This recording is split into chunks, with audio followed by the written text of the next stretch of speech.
with the details forthcoming for the bipartisan this is not bipartisan, with the details forthcoming for the reconciliation form of the infrastructure bill, we now have to turn from those who we've heard their opinions on it, like Chuck Schumer or Joe Biden, to those whose opinions apparently really matter these days, like Joe Manchin. So what does he think about it? Will he allow it to go through? Well, this morning he said, I heard about it this morning or late last night from my staff. Well, which is it? That's a weird thing to say. Anyway, so like this morning is now. Did you hear about it now? Or anyway, he says, so we're anxious to basically review it. They worked hard on it. We want to see it. Also, I've been very clear that I want to see the pay-fors and make sure that whatever we do is globally competitive. And I already feel a little bit queasy. He said he wants to know if specifically the tax adjustments are going to be globally competitive. So globally competitive is sort of designed to make it seem as if he's not saying a specific thing. Like, what does that mean? I mean, he could be talking about literally anything. I feel though, Rashad, that only means, are you raising corporate taxes? Because that's the only time they ever talk about global competition is our tax rate comparable to other states? So we're gonna have more from him in just a minute, but it already sounds like he's saying you're not raising the corporate tax rate to pay for this. The man is already bought and paid for. Okay, that has been proven. AOC spoke about that, and then we got the records that shows exactly where his loyalty lies. So anytime he says things like this, to me, it's a wink and a nod to the corporations that have purchased him fully and wholly.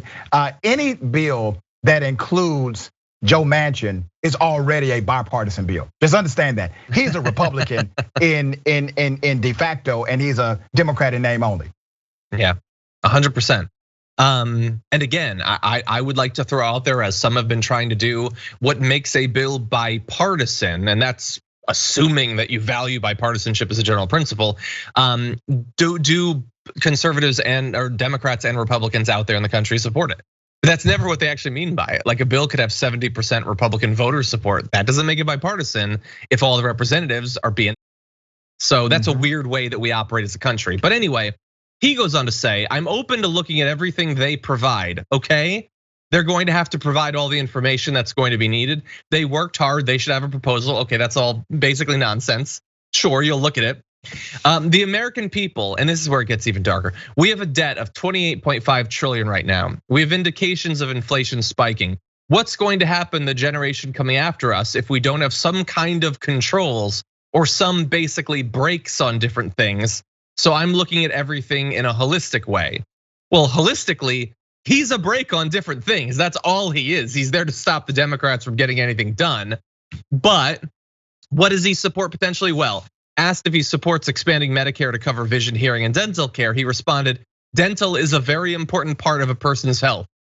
So even in that, I guess your eyes and your ears can go kick rocks. He cares about your teeth, maybe, but that's about it out of those three. And he proposed lifting the cap on income subject to Social Security taxes, but asked if he supports a wealth surcharge tax. He says, I'm going to evaluate everything they put forward. Sort of implying that some sort of wealth tax might be a possibility. Look, I'd love to be surprised. I don't really believe that's a thing that he's coming to the table with an open mind on. Yeah, his code is quite simple to decode.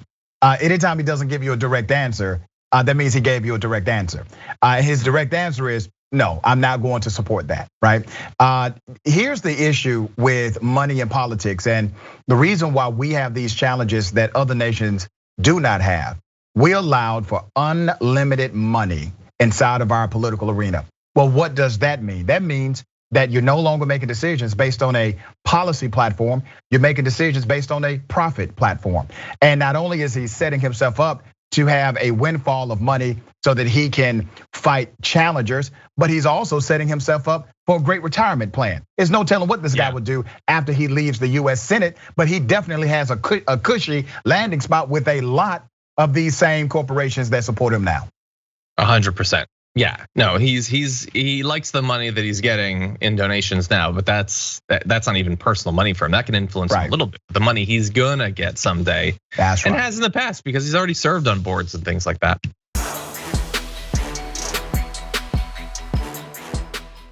For more political news breakdowns, interviews, stories of activism, and me trying my hardest to care about the occasional big celebrity news story, subscribe to our YouTube channel at youtube.com/thedamagereport. And you can ring the bell wherever it is so you don't miss anything.